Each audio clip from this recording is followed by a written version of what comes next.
என்ன பெரியமலை குழந்து பின்னாடி குத்த வரீங்க?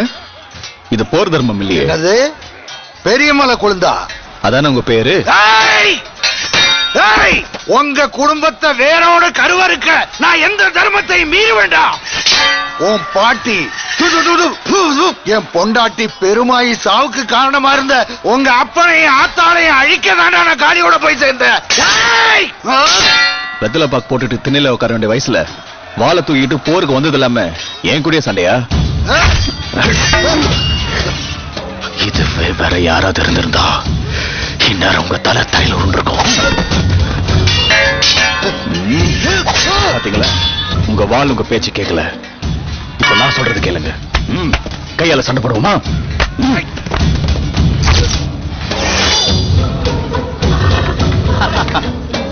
சின்ன வயசுல உங்க கூட கட்டி பிடிச்சு விளையாட வேண்டியனா இப்ப போர்க்காலத்துல உங்களை கட்டி பிடிச்சு சண்டை போட வேண்டியதா இருக்கு. பாத்தீங்களா தாத்தா?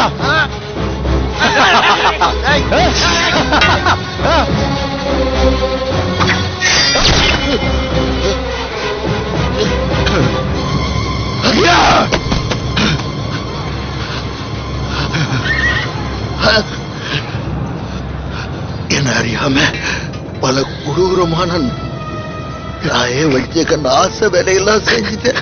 துஷ்டனோட சேர்ந்தா இதுதான் முடிவுன்னு இப்ப தெரிஞ்சு என்ன பிரயோஜனம்? நீ பொன்னரா சங்கரா? பொண்ணு பொண்ணு பொன்னர் என்ன மன்னிச்சிருப்பா. உங்களால நம்ம கொங்கு வேளாளர் குலமே பெருமை அடையப்பா. மக்கள் எல்லாம் போற்ற அளவுக்கு நீங்க உயர்ந்து நிப்பீங்கப்பா.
சூழ்ச்சியாலதான் வரணும்.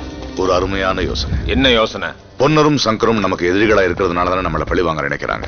அவங்க ரெண்டு பேரையும் நமக்கு சொந்தமாக்கிக்கிட்டா அது எப்படி?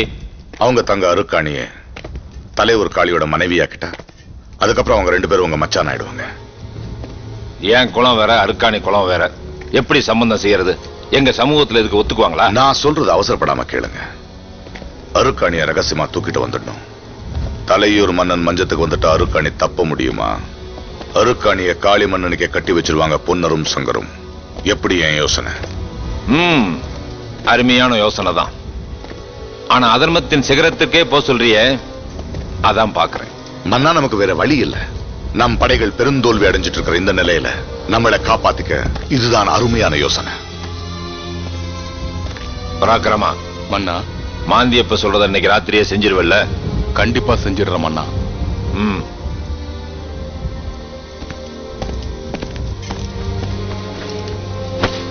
பராக்கிரமா அரண்மனைக்கு வந்துடுறேன் மன்னா.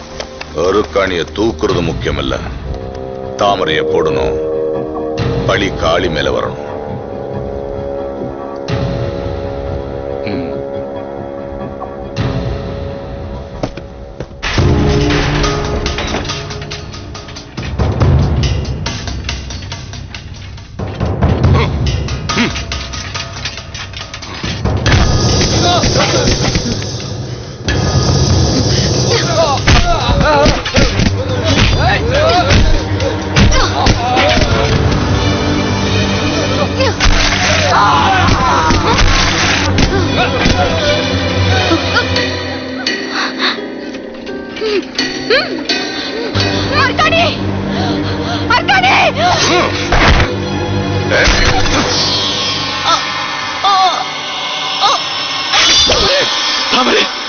ஐயோ. ஏய், ஏய், ஏய்.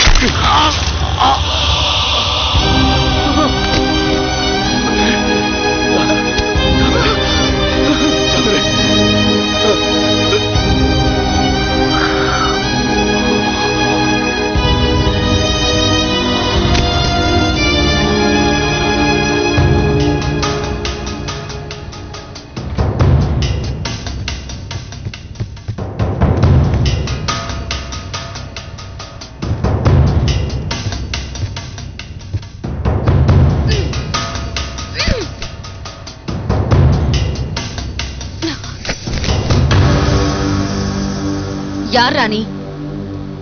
எதுக்காக என்ன கடத்திட்டு வந்திருக்க? தலையூர் காளியோட தலைமை தளபதி பராக்கிரம. உங்க தலையூர் காளி நாடாளுற வேலையை விட்டுட்டு பொண்ணு கடத்துற வேலை எப்ப இருந்து ஆரம்பிச்சாரு? அதிகமா பேசாத. எங்க காளி மன்னரோட ஆணை என்னன்னு தெரியுமா? இந்த கல்கண்ட சுவைக்கணும். அதுக்காக அவரோட கட்டளறைக்கு நான் உன்னை தூக்கிட்டு போகணும். என்னையா? என் பொணத்தையா? உண்டு காட்டின்னு கேள்விப்பட்டிருக்கியா?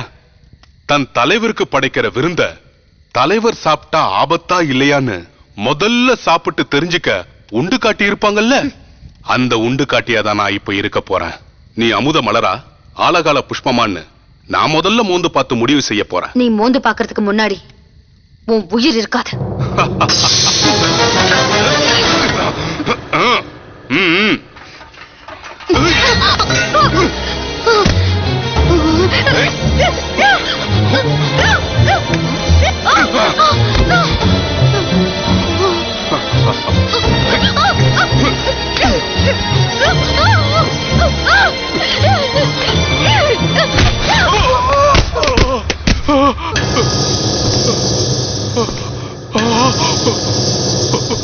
ஓஹோ, ஆண்டவனுக்கு கொண்டு வந்த அமுதத்தை அர்ச்சகரை சுவைச்சு பார்க்க விரும்புறாரா? துரோகி! எவ்வளவு காலமா என்ன சுத்தி இப்படி ஒரு சூழ்ச்சி வலையை பின்னிக்கிட்டு இருக்கீங்க? அந்த வலை இன்னையோட அருந்து மன்னிப்பா பராக்கிரமா. நான் சொன்னது என்ன, நீ செஞ்சது என்ன? உன்ன மாதிரி நேர்மை கட்ட வேலைக்காரங்களால கெட்டது ஏன் பேரு தானே?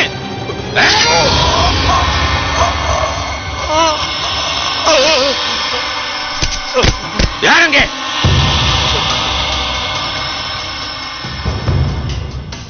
பராக்கிரமனின் அடக்கம் சகல அரசு மரியாதையோட நடக்கட்டும். தலைமை துணை தளபதி இனி போருக்கு தலைமை ஏற்கட்டும்.